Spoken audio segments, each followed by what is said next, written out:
Kamu ngapain dengan Ning Sarah? Di gardu, tanya Ning Isma setelah Zainab dan Latifah pergi. Dia menatapku tajam dan nada suaranya begitu dingin. Aku bersyukur dia tidak melihat ke arahku, sehingga dia tidak tahu apa yang sedang terjadi. Itu cuma ngobrol biasa. Ternyata Ning Isma kepo, sehingga menanyakan hal yang bukan urusannya. Kamu pacaran dengan Ning Sarah? Awas, aturan di pondok, kata Ning Isma ketus, memojokkanku dengan tuduhannya yang membabi buta. Aku nggak pacaran, Ning. Jawabku membela diri. Memang benar, aku tidak berpacaran dengan Ning Isma. Alah, aku tahu Ning Isma sudah lama menaruh perhatian ke kamu. Sejak kalian nyantri di pondok pesantren Al-Furqon di Cirebon. Ning Isma terus menduduhku. Dia menatapku tajam. Kata siapa, Ning? Tanyaku heran.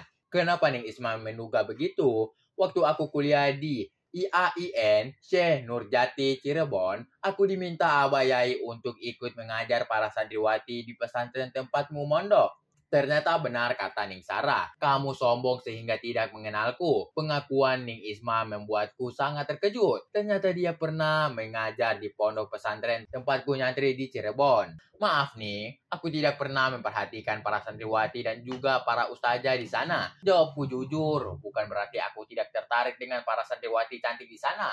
Semua ini karena daya ingatku yang kurang, sehingga aku jarang bisa membedakan wajah para santriwati yang seragam dengan jilbab mereka. Tidak ada bantahan dari Ning Isma. Sepertinya dia menganggap semuanya sudah clear. Perdebatan singkat itu membuat hilang dalam sekejap. Kodirku kembali pada ukuran semula, tertidur dengan pulasnya. Satu persoalan selesai, persoalan lain menunggu diselesaikan. Aku memperbaiki posisi sarungku sehingga pas dan tidak merosot saat aku beraktivitas. Aku mengambil tangga bambu dari perkarangan belakang untuk kugunakan membersihkan sawang di langit-langit dapur.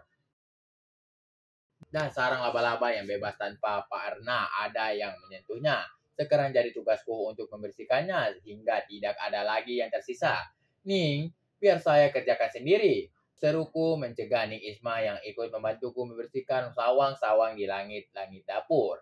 Entah sejak kapan dia mengambil tangga aluminium yang ringan sehingga dia bisa membawanya tanpa meminta bantuanku. Nggak apa-apa, aku sudah biasa kerja, jawab Ning Isma. Dengan lincah dia menaiki tangga. Untuk beberapa saat aku terpaku melihatnya membersihkan sawang-sawang di langit dapur dengan cekatan, menandakan dia sudah terbiasa melakukan pekerjaan rumah. Ning Isma bukan tipikal wanita manja seperti Ning Sarah. Dia sudah terbiasa melakukan semuanya seorang diri. Jilbabnya yang berwarna krem ternoda oleh. Akhirnya selesai juga membersihkan dapur. Sekarang saatnya mengisi bak mandi yang sangat besar. Tidak ada waktu beristirahat untuk tubuhku yang mulai letih. Semuanya harus aku kerjakan sebelum Gus Nur tiba bersama Kang Zubair. Aku tidak mau Gus Nur menganggapmu lalai dalam melaksanakan tugas. Di sumur, kejadian semalam berkelebat tanpa kusadari. Kembali bangkit tanpa dapat dicegah. Kodirku kembali terbangun dari tidurnya. Astagfirullah, apa yang telah dilakukan Ning Isma? Dia berhasil membuat hidupku kacau. Aku menggelengkan kepala, berusaha mengusir bayang-bayang itu. Konsentrasi. Aku harus mengisi bak mandi sebelum Gus Nur tiba dan melihat bak mandi belum terisi penuh. Kamu kenapa, Din? Ning Isma berdiri dengan senyuman yang menawan. Mataku terbelalak melihat apa yang dikenakan Ning Isma. Dia mengenakan piyama mandi dan rambutnya tertutup handuk sehingga aku bisa melihat yang panjang. Aku memejamkan mata, berharap sosok yang sedang berdiri di hadapanku segera sirna saat membuka mata. Dan sosok itu tetap berdiri di hadapanku saat mataku terbuka. Kamu kenapa, Din? Aku bukan hantu. Atau mungkin kamu menganggapku bidadari? Goda Ning Isma memutar di hadapanku sehingga aku bisa bau keringatnya yang menurutku harum. Iya, bidadari, jawabku latah. Dia memang seperti bidadari yang turun dari kayangan untuk mandi. Seperti kisah Joko Tarub. Bedanya, bidadari ini akan mandi di kamar mandi, airnya kutimba dengan tetesan keringat. Kamu sebenarnya ganteng, cuma terlalu bodoh, kata Ning Isma mengejekku. Maaf, aku menunduk malu. Terlihat sarung yang kukenakan menggembung. Semoga Ning Isma tidak melihatnya dan menganggapku kurang ajar.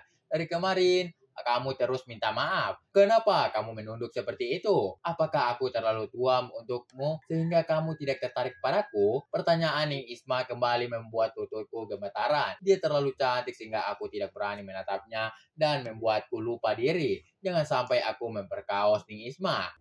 Oke guys, jangan lupa like and subscribe channel kami biar tidak ketinggalan update video-video berikutnya. Jika ada kekurangan, saya minta maaf. Dan jika ada kelebihan, tidak usah dikembalikan karena saya orang yang ikhlas. Terima kasih.